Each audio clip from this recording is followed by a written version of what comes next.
আচ্ছা বোন, তাহলে আমি আসছি, ঠিক আছে? জল খেয়ে নি। বাবা, হলো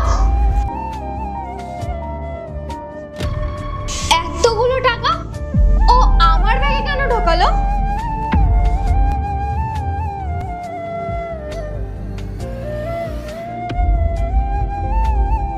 বাবা শিগগিরই আসো। দেখো দেখো তোমার বড় মেয়ের কাণ্ড। তোমার বড় মেয়ে টাকা চুরি করে নিয়ে পালাচ্ছে, দেখো। কোয়েল, বোন কি বলছে? জানি না বাবা, বোন কি বলছে। আমি কি আমার নিজের বাড়িতে চুরি করব কখনো? আর তুই এসব কি বলছিস? তোর কি মাথা ফাথা খারাপ হয়ে গেছে নাকি? দিদি, আমি খুব ভালো করে জানি আমি কি বলছি। আমার মাথাটা একদম খারাপ হয়নি।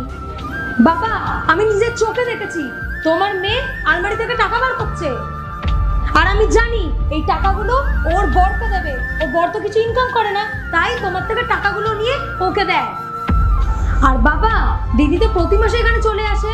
ও তো জানে তুমি টাকা দাও।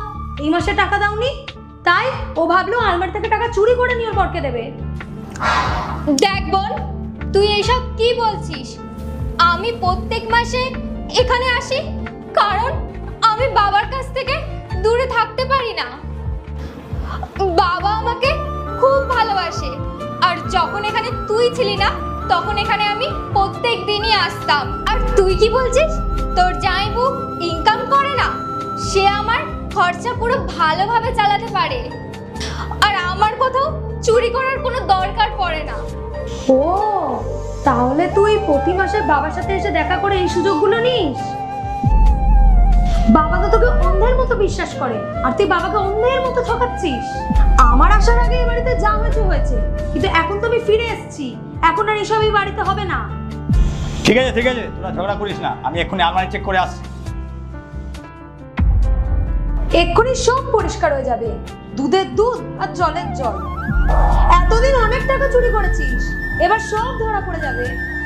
তুই চিন্তা করিস না, বাবার খেয়াল আমি খুব ভালো করে রাখবো। হ্যাঁ, তুই ঠিকই বলেছিস। কে চুরি করেছে সবকিছু চোখের সামনে এক্ষুনি বেরিয়ে যাবে।